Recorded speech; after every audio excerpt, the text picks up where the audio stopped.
Hello and welcome to another episode of the Secular Buddhism Podcast. This is episode number 129. I am your host, Noah Rasheda, and today I'm going to talk about the HALT Method.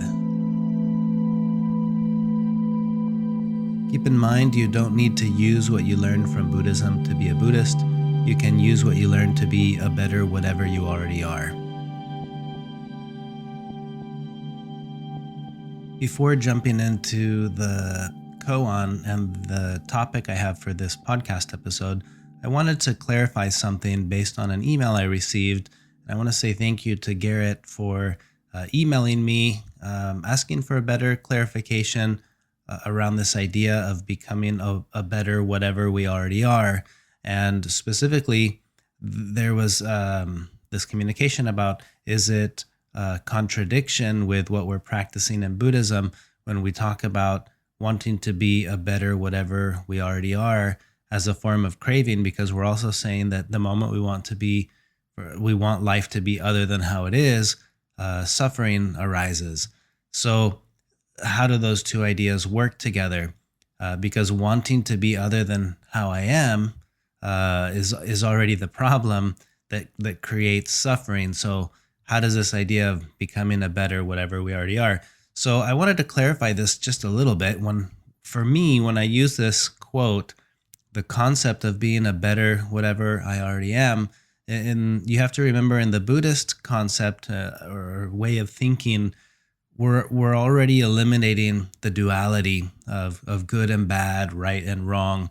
So I think it's more appropriate to say to become a more skillful whatever you already are, rather than a better, because when we say better, it does make you think good, better, best, right? Or better in terms of good and bad. So yeah, I don't know. I might change the quote up, but the idea that the quote conveys is that we can become more skillful at whatever it is we already are. And to me, that gets to the heart of what all these practices really do for me as an individual. I'm not trying to be other than how I am. In other words, I'm this kind of a dad and I want to be that kind of a dad. I don't view it that way. I view it as, am I being as skillful as I can be as a person, as a dad, as a husband, as a son, and in all the different roles that I play in my life. The quote makes a lot of sense to me in my mind with that context of skillful in relationship to better. I want to be more skilled at whatever it is I already am, rather than thinking of it in terms of better, implying that I'm not adequate where I am now, because that's not the idea. It's not to say you are not very good with whatever you already are, but you can be better. That's not the idea. The idea is you're fine with whatever you already are, but could you be more skillful being whatever you already are? And that to me makes a lot of sense. So hopefully that makes sense to you. But again, thank you, Garrett, for bringing that up, because that is an important distinction to make to understand the spirit of the quote, if we want to call it that. So thank you. Now jumping into the topic for the podcast. So in the last podcast, I shared the koan that says, "What is your original face before you were born?" And I want to share some of the thoughts that come from the discussion. If you'll recall, with the Patreon community, we have discussions around the koan and discussions around the topic of the podcast. So it's a neat way to share the podcast episode and then to be able to get the insight and thoughts and feedback of other podcast listeners and their thought about the koan. So in this case, I want to share some of those thoughts with you.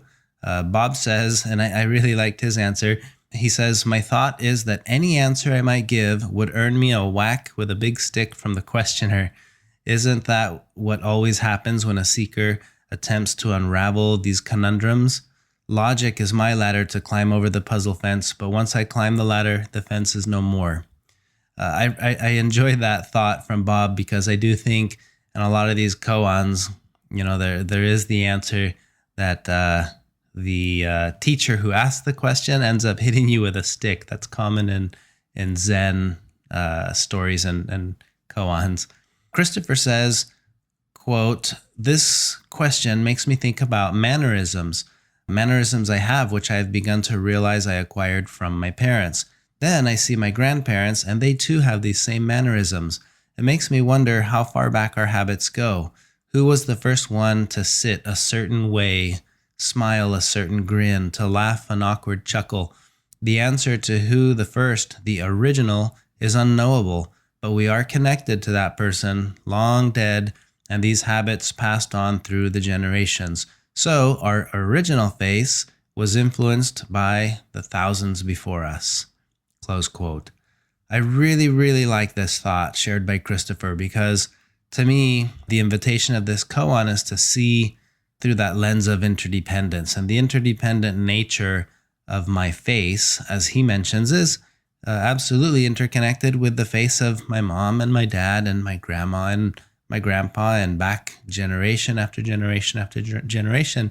And it is fun to imagine, these mannerisms or ways about us, these quirks, or if you have a certain interest, wouldn't it be cool to go back and be able to see that 5 generations back, there was a person there who, a grandma or a grandpa, who, if you could see them and hear them, you'd be like, wow, that's just like me.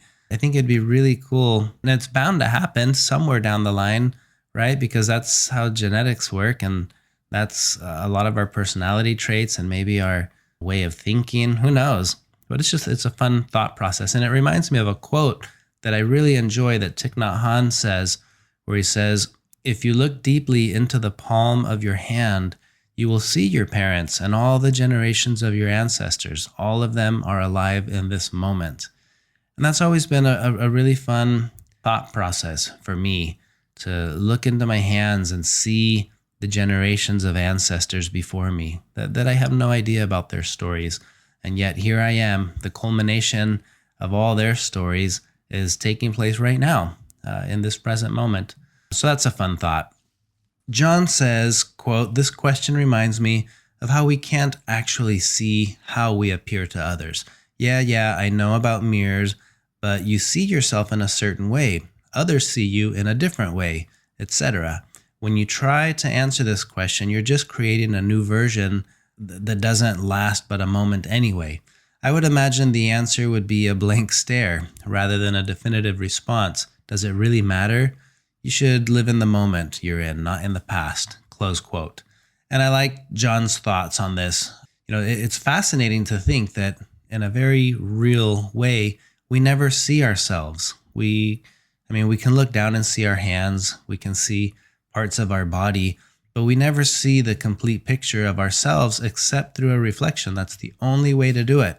But even a mirror is still just a reflection. So it's kind of crazy to think you'll never actually see yourself. You just can't. But I think what's even more fascinating is that this also happens in the way we see ourselves mentally. Because for me to conceptualize what I must be like, that's already tainted. I don't know if tainted's the right word, but certainly influenced by every single thought, idea, opinion, belief that I have about myself and about the world. So it's interesting, this concept of the mirror, and that you can never actually see yourself. And I think the thought process is similar. So going to the koan, what was your original face before you were born? I don't know that you can answer that, because how can you see? How can you know? I can come up with a story about who I think what I think my original face was before I was born, but that's just another concept, another idea. David mentioned the fact that we can always look back and recognize our face in old pictures. And as I was reading his comments, he mentioned we're so familiar with our face that we can always look back and see it, even across the span of time. And that was kind of an interesting comment to me, because I realized that I can't recognize my face in some of my old pictures. I can, but it's strange to look at a picture at 2 humans and know that I'm one of them, but because they both look exactly like me, but I can only be one of them, and I'm not sure which one I am. That's just a twin thing. But at a certain stage of our lives, we looked we looked identical. And we can still look at some pictures where all of us, my mom and my dad and my twin brother and I will look at it and we're all like, which one is which? And it's kind of trippy to look at a human being that you're like, I think that's me, but I'm not positive. So that was kind of a fun mental process with those comments. So in my opinion, with this koan, I think the wording is interesting to me. The wording with the word face specifically, to me, as always, this is an invitation to explore the interdependent and non-permanent nature of the self. But for me, it's fascinating to explore the line of thought, to question not just before, like what is your original face before you were born, but go the other way in time. What is your original face after you're dead, after you die? And correlating this with the quote that Thich Nhat Hanh talked about, because if I can look at my hands, and in my hands I can see all of my ancestors, I can also look at my hands and see all of my descendants. And in my case, there are already some. I have 3 kids, and it's fun to be able to see in them the continuation of not my face, but my mom's face, but not my mom's face, my grandma's face, but not my grandma's face, my great grandma. And it goes on and on and on, right? Across that span of time going back, but also the span of time going forward. And yet here we are in this precise moment. And in this precise moment, I can see just how things are right now. And it's just a fun thought process. So the koan for me, again, it's just an invitation to look inward. All of these koans are, and it's a fun thought process. But I do think the koan correlates well with the topic I wanted to talk about in this podcast episode, which is the HALT Method. Now, some of you may have heard of this or be familiar with it. It seems to be a method that's talked about in the realm of addiction and recovery, but it's also made its way into the realm of parenting techniques. And that's where I first heard it, through my wife, who has been listening to podcasts and reading books, all centered around the idea of parenting. And she was telling me about this HALT method that with children, you want to help them identify in a moment where they're misbehaving or acting out, and help them identify if perhaps it's being triggered by HALT, which is H is for hunger, A is for anger, L is for loneliness, and T is tired. In other words, are you hungry, angry, lonely, or tired? Because if you are, then that's affecting whatever actions you're taking in this moment. And I guess in the addiction and recovery realm, it's similar. They use this technique to pause at the moment of craving. Like, let's say you want to, an alcoholic wants to consume again. They pause and say, well, wait a second, am I under one of these 4 things? And I think it correlates really well with Buddhism, because in Buddhism, we have this concept of trying to pause, right? The pause between the stimulus and response. It's in that gap, in that pause, we're essentially halting. But I think it's a cool technique that we can apply to ourselves in the mindfulness tradition, where we halt and we ask ourselves, well, wait a second, am I hungry? And not just hungry in the sense that I need food, although that is certainly a big factor, but I think it can be physical or an emotional hunger. When we don't fulfill our body's nutritional requirements, we, in a lot of ways, lose the ability to operate at full potential. And you can see this when, somebody's stranded on an island or something, and they reach this point of intense hunger, and they're making decisions that someone who's not extremely hungry wouldn't be making. And again, just the trivial version of this, like the Snickers commercial that I've talked about, which hits this right on the head. You're not you when you're hungry, right? Because in a way you're not. But it can also be a hunger for affection, a hunger for validation. The technique is that as you go through the day and you're experiencing a difficult emotion, or you feel like saying something, or you feel like doing something, and if you can catch yourself like, I don't know if I should say this, just pause, halt, and ask yourself, am I right now experiencing anything of the acronym: hungry, angry, lonely, or tired? So I talked about hunger. Anger, while anger is a healthy and a natural or a normal emotion to experience, the reason I think this one is so important is because we need to understand what's causing us to experience the anger, because often it's other more complex layers underneath. And we may think that we're just angry, but there's probably a reason why we're angry. It could be that we're embarrassed or ashamed or, a lot of hurt. We're in pain. Those things can be layers that cause us to feel anger. And if we don't pause to recognize what's happening, we may not be skillful with whatever's going to happen next. And we can do skillful things when we are experiencing anger, like going for a run or doing something to help get rid of that pent up energy. Can be a skillful way of processing anger. Loneliness, you can feel lonely while being surrounded by a lot of people. So this isn't lonely in the sense that I'm all alone. It's lonely in the sense that we're not genuinely connected. And I think we see this on social media, right? You can have a lot of interactions, a lot of friends, if we want to call them that, on social media, but it's not meaningful. There's not real deep meaning, and you can be pretty lonely. And I think there are a lot of lonely people in the world who are living very lonely lives. In other words, they're going out, they're with friends, they're doing things all the time, and yet they're really lonely. I think there are marriages like this, lonely marriages that they interact and they talk and everything, but maybe there are certain topics that they can't talk about, or maybe there are certain vital connections that just can't be fostered, or I don't know. But I think you get what I'm saying, that loneliness doesn't mean you're alone. It means there's not a healthy connection that's happening enough with enough people. And I think once you feel more secure, that feeling goes away. So taking this to the method, right? If I pause and I ask myself, wait, am I experiencing one of these things? And I realize, oh, I'm just really lonely right now because I haven't had meaningful connection with anyone for days or whatever. I might recognize that, okay, that explains this thought or this comment or this action that I just did or that I'm about to do. So again, it's a useful technique. And then the fourth one, tired. This is the obvious, right? Being sleepy, that takes a toll on us, on our mind and our body.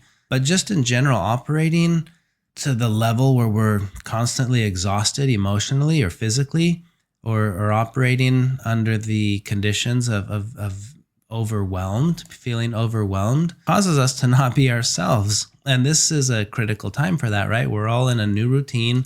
Kids are home all day, every day, and it changes some of the dynamics, and we can get overwhelmed and we can be tired.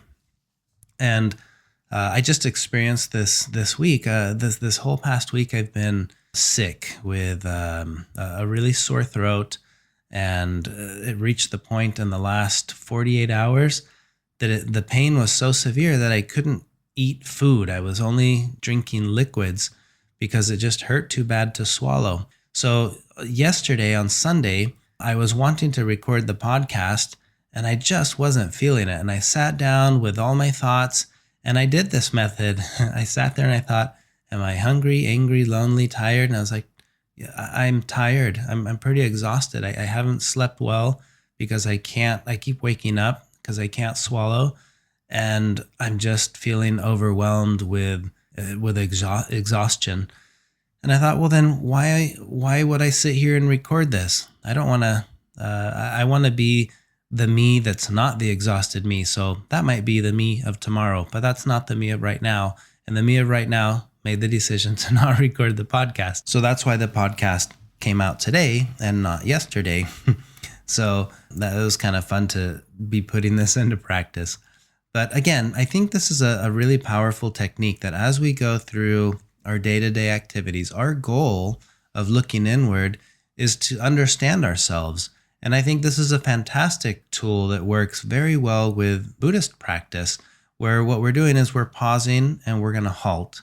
And anytime I'm experiencing a difficult emotion, I can halt. Anytime I'm feeling like maybe I'm going to say or do something that I might regret, halt and ask yourself, is it because I'm under the influence of one of these four experiences?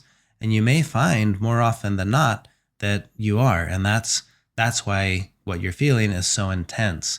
You know, the term hangry, which I think is a really funny term, is very real. You know, if you're hungry, it can cause you to be angry. Thus the word hangry. And we use that one a lot here in our house.